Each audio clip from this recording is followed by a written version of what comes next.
1949 সালের 23শে ডিসেম্বর রাত শেষে ভোরে মসজিদের মাইক থেকে আজানের বদলে শোনা যাচ্ছিল, মসজিদের ভেতরের স্থানে রামলল্লা প্রকট হয়েছে।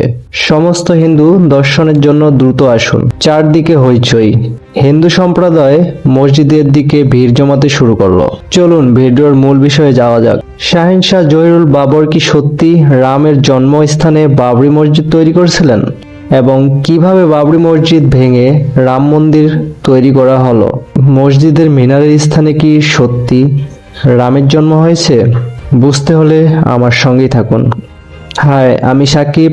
আজকের এই ডকুমেন্টারি আবেগ নয়, ইতিহাস এবং দলিল থেকে তথ্য নিয়ে বাবরি মসজিদের বিতর্ক নিয়ে একটি মৌলিক ডকুমেন্টারি তৈরি করেছি, যাতে এই ভিডিওটি দেখার পর আপনি নিজেই সঠিক সিদ্ধান্তে পৌঁছাতে পারেন। ভিডিওটি শুরুর আগে অনুরোধ, চ্যানেলটি সাবস্ক্রাইব এবং ভিডিওটি লাইক করবেন। 17 থেকে 18 দশকে অযোধ্যায় ইংরেজরা প্রবেশ করেন। ইংরেজরা আসার আগে বাবরি মসজিদের বয়স তখন 250 বছর পুরনো। কিন্তু আশ্চর্যের বিষয়, এই দীর্ঘ সময়ে একবারও কেউ বলেনি মসজিদের জায়গায় রাম জন্মেছিলেন। রামায়ণে শুধু বলা আছে রামের জন্ম অযোধ্যায়, নদীর তীরে কোনো এক স্থানে। কিন্তু বাবরি মসজিদের নির্দিষ্ট স্থানে এমন দাবি কোনো গ্রন্থে নেই। কিন্তু ব্রিটিশদের উদ্দেশ্য ছিল হিন্দু মুসলিমদের মধ্যে সংঘর্ষ সৃষ্টি করা। ব্রিটিশরা বিভিন্নভাবে হিন্দুদের জানাতে শুরু করে অযোধ্যার এই বাবরি মসজিদ নাকি মন্দির ভেঙে বানানো এবং এই মসজিদের স্থানেই রামের জন্ম হয়েছে। বিষয়টি ধীরে ধীরে হিন্দুদের মাঝে ছড়িয়ে যায়। এরপর হিন্দুদের একদল দাবি করলো বাবরি মসজিদের নিচেই রামের জন্মস্থান। 1855 সালে হিন্দুদের একদল বাবরি মসজিদ ঘিরে ফেলে এবং মুসলিমরা মসজিদের ভেতর থেকে প্রতিরোধ করে। ফলে হিন্দু এবং মুসলিমদের মাঝে সংঘর্ষে 300 মুসলমান নিহত হয়। আর সেই সংঘর্ষ পরদিন মুসলমানদের লাশ মসজিদের সামনে দাফন করা হয় আর হিন্দুরা সেখানে শঙ্খ বাজিয়ে পূজা করে। তবে হিন্দুদের দখল টিকল না, মসজিদ মুসলমানদের কাছেই ফিরে গেল। এই ঘটনার পর ব্রিটিশরা মসজিদের বাইরের অংশে একটি সীমানা দেওয়াল তৈরি করে, কারণ ভেতরে মুসলমানরা নামাজ পড়বে এবং বাইরে হিন্দুরা পূজা করবে। এতে সংঘর্ষ আরো বাড়তে শুরু হয়। হিন্দুদের দাবি আমাদের মন্দির চাই।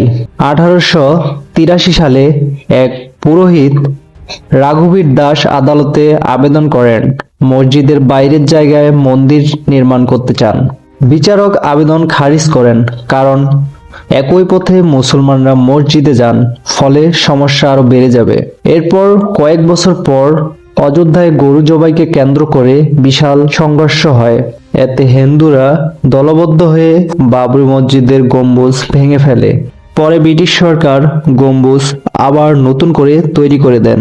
1949 সালে 22শে ডিসেম্বর রাত, অভিরাম দাস নামের এক হিন্দু পুরোহিত তার অনুসারীদের নিয়ে মাঝরাতে বাবরি মসজিদের ভিতরে চুপিসারে রামলাল্লার মূর্তি স্থাপন করেন। পরদিন ঘোষণা হলো মসজিদের ভিতরে রামলল্লা প্রকট হয়েছেন। হাজার হাজার মানুষ ছুটে আসে। মুসলমানরা প্রতিবাদ করে মূর্তি চুপি চুপি রাখা হয়েছে। এর ফলে হিন্দু মুসলিম সংঘর্ষে জড়ালে সরকার মসজিদ সিলগালা করে দেয়, কিন্তু বাইরের অংশে পূজা চলতে থাকে। হিন্দু পুরোহিতরা মামলা করলেন মূর্তি সরানো যাবে না। মুসলমানদের পক্ষ থেকে বলা হয় মসজিদ দখল করার জন্য মূর্তি মসজিদের ভিতরে রাখা হয়েছে। উচ্চ আদালত সিদ্ধান্ত দিল মসজিদে নামাজ বন্ধ, মন্দিরে পূজা বন্ধ, মসজিদের দরজা সিলবন্দি। কিন্তু পূজা বাস্তবে চলতেই থাকে।